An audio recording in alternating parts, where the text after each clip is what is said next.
Si tu regardes cette vidéo, c'est que tu es l'un des 1,7% des individus sur Terre qui ont souffert d'une luxation d'épaule et tu te demandes probablement si tu dois t'opérer l'épaule après une luxation parce que bah, les réponses sont assez mitigées à ce sujet-là. Et après avoir visité plusieurs médecins, dont une spécialiste de l'épaule, je vais te partager mon expérience à la fin de cette vidéo et t'expliquer ce qu'on m'a dit, ce que moi j'ai tiré de toutes les analyses que j'ai fait, j'ai été faire des IRM, etc. Et après, tu verras si tu peux t'identifier à ma situation et ensuite, bah, je te proposerai éventuellement une solution alternative à ce problème. Et sans plus attendre, c'est parti. Donc déjà, quand tu te luxes une épaule, il y a plusieurs critères qui vont déterminer si oui ou non tu auras besoin d'une opération. Le premier, ça va être l'âge auquel tu t'es luxé l'épaule. Si tu t'es luxé l'épaule avant l'âge de 20 ans, comme moi par exemple, 5 fois, une fois l'épaule droite, 4 fois l'épaule gauche, tu as 100% de chance de récidive. Donc ça, c'est un truc à prendre en considération.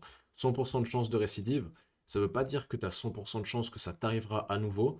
Par exemple, si tu passais le restant de tes jours à ne rien faire de dangereux et que tu ne fais jamais de chute ou quoi que ce soit, bah, tu as 0% de chance de récidive en théorie, tu vois. Mais 100% de chance de récidive, qu'est-ce que ça veut dire? Ça veut dire que si tu te retrouves dans la même situation, dans la même position de l'épaule, avec les mêmes contraintes mécaniques, bah, tu as 100% de chances que ça ressorte, en fait, si c'est sorti une fois. Donc ça, c'est une chose à prendre en considération. La deuxième chose à prendre en considération, c'est est-ce que la luxation a entraîné une déchirure? Par exemple, est-ce que tu as, en te luxant l'épaule, est-ce que tu t'es déchiré un ligament, un tendon? Ça peut également être le labrum. Moi, par exemple, c'est mon cas. J'ai 40% du labrum dans l'épaule gauche qui est décollé. Donc, ça veut dire que le labrum, en gros, qu'est-ce que c'est? C'est comme une espèce de, comme son nom l'indique, c'est une espèce de lèvre que tu as en fait euh, dans, dans l'extrémité de la capsule de l'omoplate, en fait et la capsule scapulaire. Donc tu as le labrum avec, enfin, tu as la capsule scapulaire avec le labrum, et ensuite tu as l'humérus qui va venir se fixer ici comme ça. Et la raison pour laquelle l'épaule est aussi mobile, la raison pour laquelle tu peux faire des cercles, c'est parce que tu as un labrum qui est, enfin, une capsule articulaire qui est quasiment plate. Enfin, pas plate, mais c'est comme une assiette en fait. Et ensuite, tu as l'os qui est là. Et ce qui crée la stabilité, c'est le labrum qui est tout autour de la capsule articulaire. Et bien sûr, bah, les muscles qui sont autour, la coiffe des rotateurs, le long biceps, le grand pectoral, etc., le petit pectoral, toutes ces belles structures musculaires qu'on a à ce niveau-là, qui viennent maintenir l'épaule en place. Et si tu te déchires le labrum, comme c'est mon cas par exemple, eh ben, en principe, tu as 100% de chances que ça ressorte. Parce que si tu as le labrum qui est décollé, ça veut dire que cette partie-là, bah, il y a moins de stabilité en fait. Et surtout, il faut également prendre en compte que lorsque tu te disloques l'épaule, l'articulation, donc la partie cartilagineuse qui couvre en fait la tête de l'humérus, lorsqu'elle vient se disloquer, bah, ça va également créer une espèce de... Bah, ça va venir limer le cartilage tout simplement. Donc ça augmente également les risques de récidive. Donc en fait, ça dépend vraiment de à quel point est-ce que ta luxation a endommagé ton épaule et bah, ça peut être la raison pour laquelle, enfin ça peut être le facteur déterminant de est-ce que tu vas devoir te faire opérer ou pas. Et bah moi par exemple, je sais que ici j'ai un labrum déchiré et c'est pour ça que cette épaule s'est disloquée 4 fois, mais celle-ci j'en sais rien. Donc peut-être que, alors je touche du bois, mais ce qui est assez drôle pour l'anecdote, c'est que cette épaule-là, c'était la première que je m'étais disloquée. Et, euh, et puis en fait, bah, c'était vers l'âge de 18 ans. Et depuis, j'ai plus jamais eu de luxation à ce niveau-là. Encore une fois, je touche du bois, hein. Je suis un petit peu superstitieux dans les bords, mais voilà, ça faut pas faire attention. Mais sur cette épaule-là, bah, c'est venu plus tard et c'est venu progressivement. C'est-à-dire que j'ai eu une première fois où ça s'était subluxé, ensuite luxation un peu plus violente où ça s'était luxé mais ça s'est remis tout seul, et puis ensuite les deux dernières c'était luxation complète où j'ai dû la remettre avec la fameuse technique où tu sais, tu viens mettre tes mains comme ça, tu mets ton genou entre tes mains et tu tires et puis en fait ça la remet en place. Euh, c'est assez dégueulasse. Quand tu sens en fait l'os qui se remet, c'est assez crado, mais voilà, donc ça c'est ma vie. Et, euh, et alors je pense qu'il y a eu des différences entre ce que j'ai fait pour cette épaule-là versus ce que j'ai fait pour cette épaule.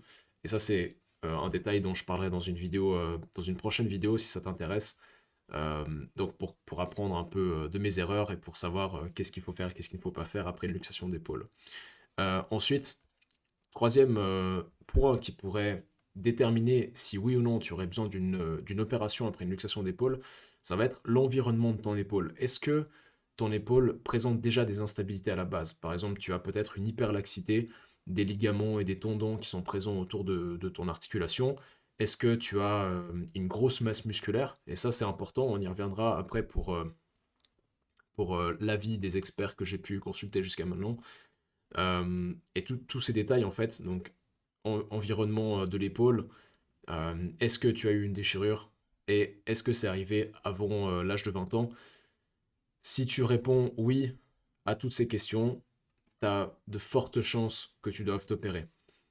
Après, bah, pour te donner un petit coup de boost, un petit coup d'espoir, si tu prends mon exemple, j'ai pris donc je me suis luxé 4 fois l'épaule de ce côté, une fois ici.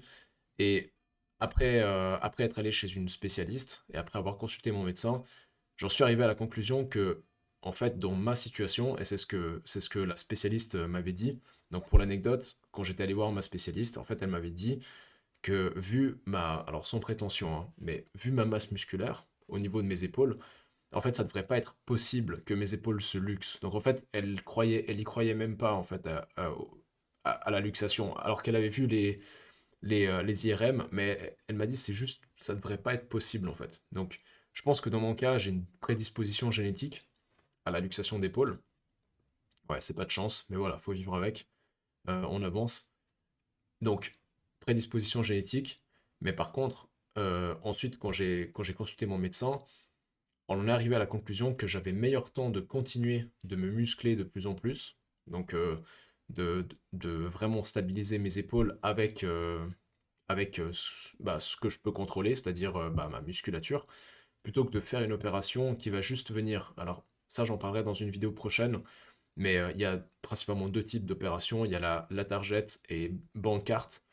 Et en fait, dans mon cas, ça serait plutôt la bancarte qu'il faudrait utiliser parce que c'est le labrum qui est décollé. Donc en fait, on aurait juste à venir remettre en tension toutes ces structures-là.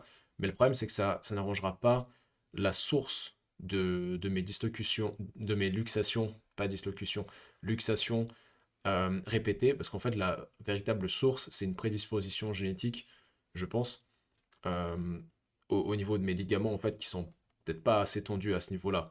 Donc de toute façon, même si je me fais opérer, bah, je vais avoir des récidives, en principe, si je me muscle pas à côté.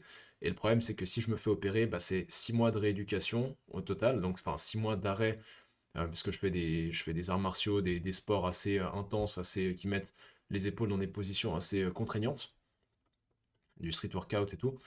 Donc ça, ce genre de sport-là, c'est 6 mois d'arrêt. Et normalement, c'est quand on se fait opérer, durant les 3 premiers mois, c'est pas de sport du tout, enfin pas de contraintes mécaniques intenses au niveau de l'épaule. Et ça, malheureusement, bah, dans ma situation, ça risque de me faire revenir en arrière sur ma progression à ce niveau-là, parce que bah, si je perds du muscle, j'ai des épaules moins stables, et au final, la question c'est est-ce que j'aurai des épaules plus stables en faisant une opération et en perdant ma masse musculaire, en tout cas une partie, ou alors est-ce que j'aurai des épaules plus stables en augmentant ma masse musculaire et en améliorant comme ça la stabilité de mon épaule avec des exercices, avec de la mobilité, des choses comme ça. Donc voilà, je sais pas trop, bah, à toi de voir ce que tu veux en tirer de cette vidéo. En tout cas, ce qui est sûr, c'est que j'ai plein de vidéos liées à ce sujet qui sont prévues pour la suite de bah, de ma chaîne.